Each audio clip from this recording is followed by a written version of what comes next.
Hi everyone, this is Miss Diz, and today I'm bringing you some new information that's been released about Tiana's Bayou adventure. This is, if you recollect, the reimagining of Splash Mountain into this new ride at Magic Kingdom. So the new attraction is expected to open in sometime in 2024. I don't feel like it's opening anytime soon, probably closer to the end of 2024. Before we get started, please subscribe to Miss Diz. We cover a lot of Disney news, especially at Disney World and Disney Cruise Line. So far, all we've really been given by Disney is this picture of Tiana inside the Bayou or in Louisiana. And yes, like at Splash Mountain, go through the log flume.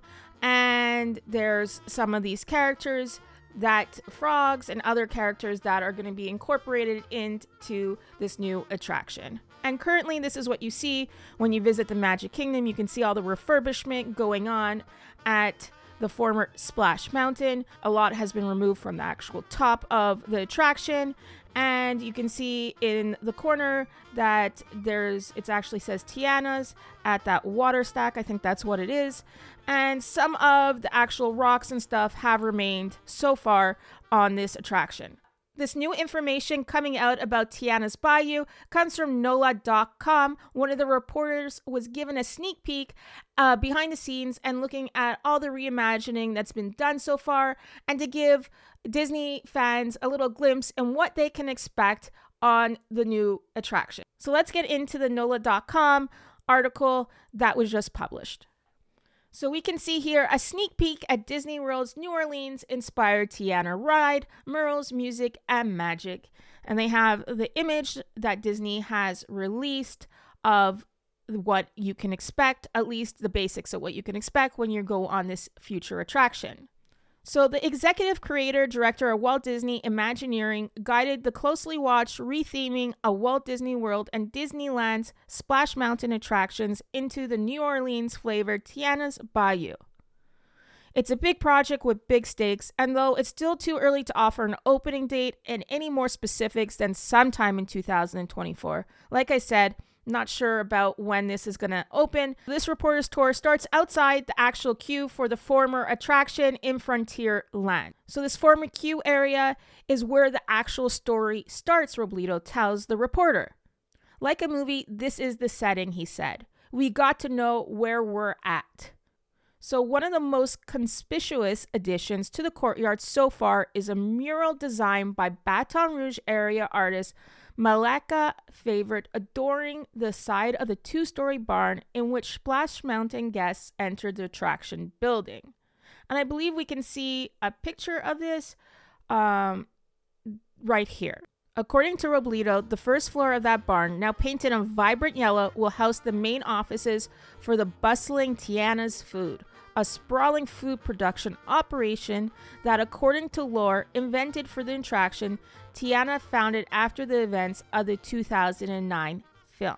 So Robledo also tells the reporter there's going to be music setting the scene as you go into the attraction. He says multiple pools will sport loudspeakers hooked to a PA system like at the beginning of Grease. They will broadcast an old-time radio show featuring reimagined New Orleans classics performed by assortment of local musicians gathered by multiple Grammy winner Terrence Blanchard. Now, at the same time, as you're entering this attraction, you'll be overwhelmed by the amazing smell of Tiana's beignets. Next, we learn once guests pass through the ride queue area and wind through the ride structure, they'll arrive at the loading area. It will largely resemble that of Splash Mountain, but not exactly. Already in place over the loading area, for example, are cranes hosting pallets of crates marked Tiana's Foods, one of the main indications that it is a working food operation.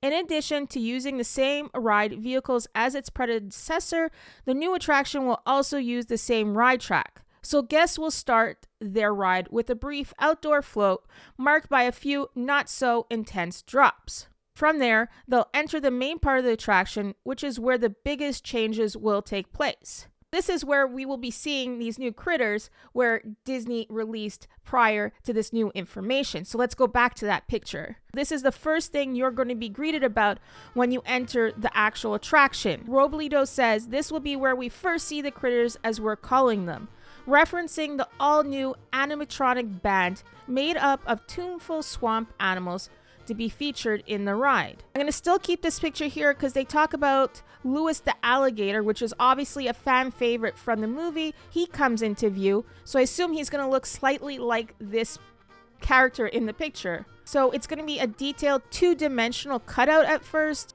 and then it's going to be replaced with an animatronic figure. But until then, the cutout helps place the figure in the scene so the designers can make sure it fits into its surroundings both physically and artistically. They go on to talk about a cutout of Tiana too, and we can see this in the picture. There you can see Tiana with her hand out, and this is a description that they give. So rounding another bend, a similar cutout of Tiana appears. It's a placeholder for one of the several Tiana animatronics to appear throughout the ride. Along the way, she will be repeatedly addressing guests directly, seeking their help to find yet to be named missing element for a Mardi Gras celebration she's planning. She's always connecting, Robledo said. This part that Robledo actually tells is the most exciting part, I think, of all the information that's come out yet. So let's read it. The animatronics in Tiana's Bayou adventure will be the latest and greatest, the same high-tech versions used in Hong Kong, Disneyland's recently opened World of Frozen area. Now that's super exciting to me. I don't know if you've seen a picture, but they're actually really the latest state-of-the-art animatronics. And I really do like the look of these animatronics so much better than the ones that were popular a couple of years ago. And we can see those in the Frozen attraction at Epcot.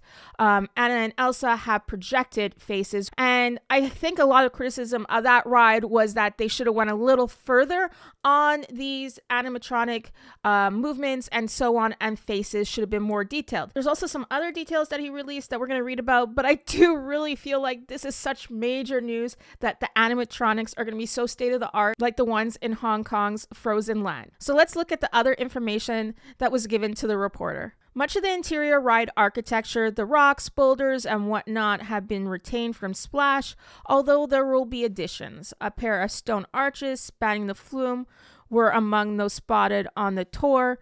One element not being held over, though, from the old Splash Mountain is the tree trunk that once crowned the attraction. It has already been removed to make room for whatever awaits guests just before their plummet. We needed some real estate there to fit the added show magic, Robledo said. Kind of from this point on, it is a surprise, he said, with a twinkle in his eye. Pressed for details, he responded, "I'll just say it's got a lot to do with magic. It's a magical moment that happens down there." So obviously he wasn't going to give too much information about probably the most anticipated moment of the ride. There has been some speculation on what this magic could possibly be, and a lot of people are referencing the other conceptual image that Disney has released prior to this new tour. So here it is. It's Mama Odie, and you see the guests smiling up to her, and honestly, it looks super magical to me. There's lots of shining lights and they're singing. And I wouldn't be surprised if this is near the drop or right before the drop, obviously with a little more magic than just, that. What do you think about this new sneak peek that Disney put out there through this reporter at NOLA.com? I think it's pretty exciting. I really, like I said previously, am excited that the animatronics are going to be so state of the art and like the ones in the new Hong Kong Frozen area. Let me know in the comments down below your thoughts on this. That's going to do it for this video. Be sure to subscribe to Miss Diz so you don't miss any of the latest Disney World news, Disneyland news, and Disney Cruise Line news.